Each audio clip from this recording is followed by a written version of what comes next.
listening to the Friday Sports Show, 94.5 FM, Salford City Radio, your host Jimmy Petruzzi, in New Zealand and around the world. Today we're some fascinating guests, certainly an area that resonates with me. We're going to be speaking about coffee. I've had mine this morning, so I'm all good for now. So Greg Tucker, taste expert, and chef Ashley Palmer-Watts is going to be talking about unlocking our emotions and well-being through coffee. So welcome to the show, Greg and Ashley. Great to have you on board. Hi, thanks. So can you tell us a bit more about the study, what the sort of study involved about sort of emotions and coffee?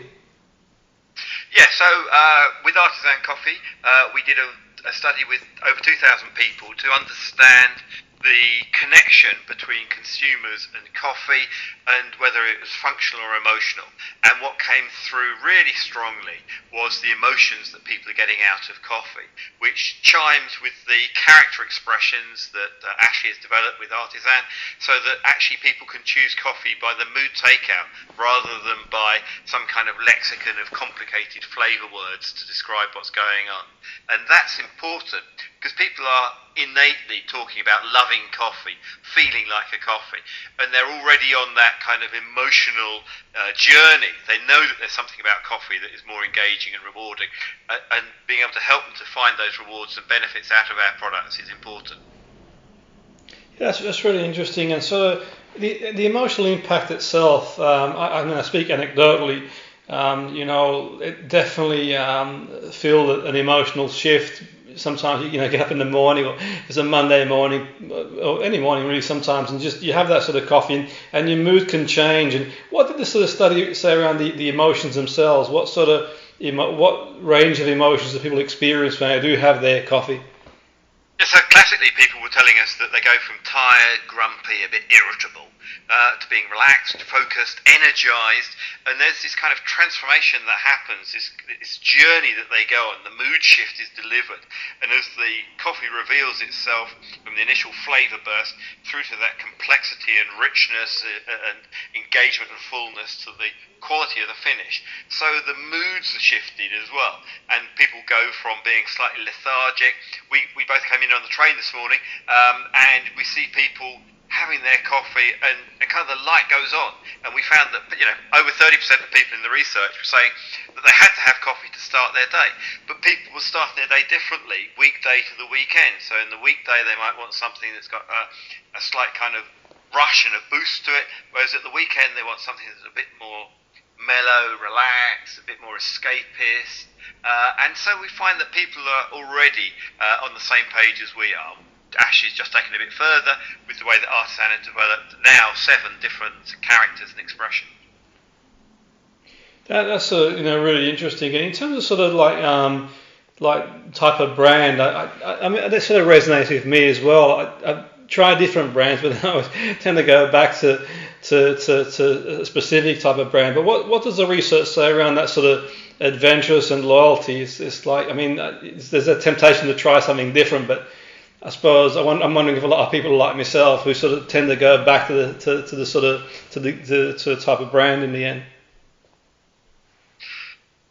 Well, I think it's a really good question. I think there's people that stick with the same thing for a very, very long time because it's a habit and they don't really give it that much thought. And then also when you start to look a little bit further afield, you're sort of confronted by a type of language that you don't really understand in a lot of cases. Altitude, varietal, process, country. I mean, and then you go, oh, do you know what? I just don't have time. I don't want to put that much attention or time into learning about coffee. I just want a better coffee. Can I, how can I access that? But then you have other people that do, like yourself, try other stuff. And I guess the question would be, why is it you always go back to your one? Is it doesn't deliver for you, or it doesn't do what you're looking for? What is it you're looking for that it doesn't do? Well, that's great, Ash, because I can answer that question. And the reason that people go away and then come back to something that they love is that there's gone from habit to ritual. And the thing about a ritual is the way that you can absolutely depend on the emotions that you take out of it. And people go away and then come back again. They come back home.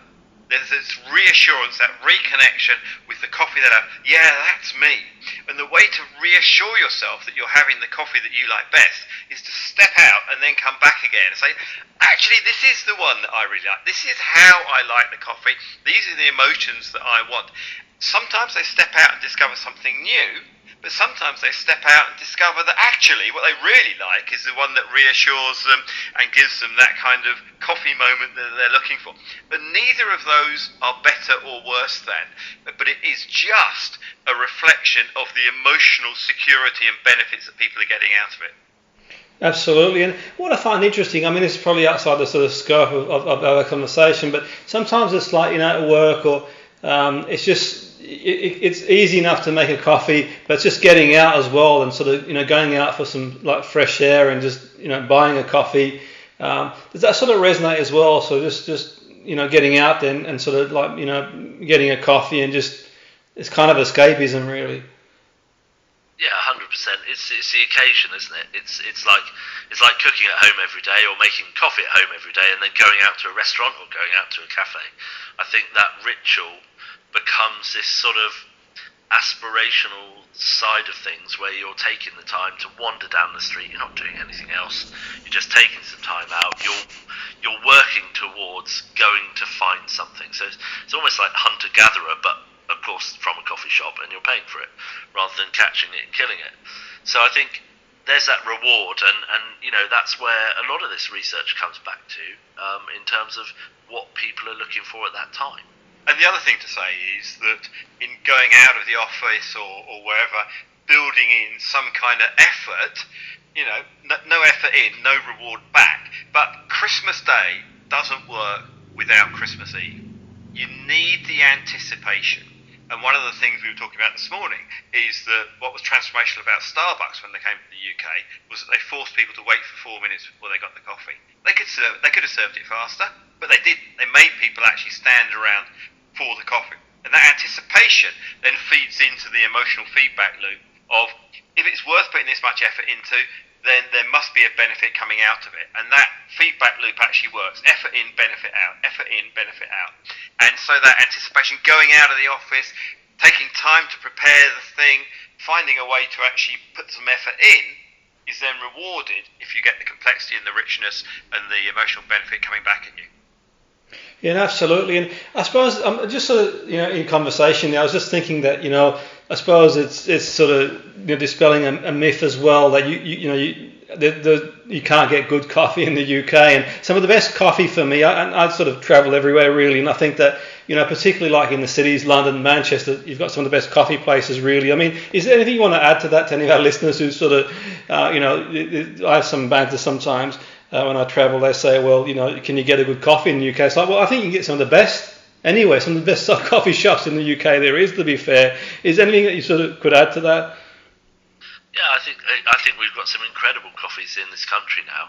I mean, you've got everything from, the cheapest high street chain that is, flavoured milk to the most incredible pioneering coffee shops and coffee brands in the country. I think what's really interesting is it's very personal as to what's the best cup of coffee, and you then, if you're talking about global travel, you're talking about a cultural history and a consumer based in that country that the Italians have a tradition in drinking coffee compared to somewhere that is more cosmopolitan like London or Melbourne or anywhere in Australia where it's not so rigid and steeped in that cultural history. But of course, every country is evolving at whatever rate. But it's very personal what's best. I guess it depends on what you're looking for and what you're looking to get out of that experience. Yeah, absolutely. I agree, and it's the same applies, I suppose, sort of when they do go abroad as well. Like you said, I think that's an interesting point, sort of culturally, and even like in different places, particularly like you mentioned there, Italy, like you different places have different types of coffee as well too, and I suppose that sort of resonates for sure. So just for our listeners who want to find out some more information, is there any way you can sort of like signpost them to check out some more information on the study of the work that you guys do? Yeah, absolutely. We've got lots of information on our website, so it's artisancoffeeco.com.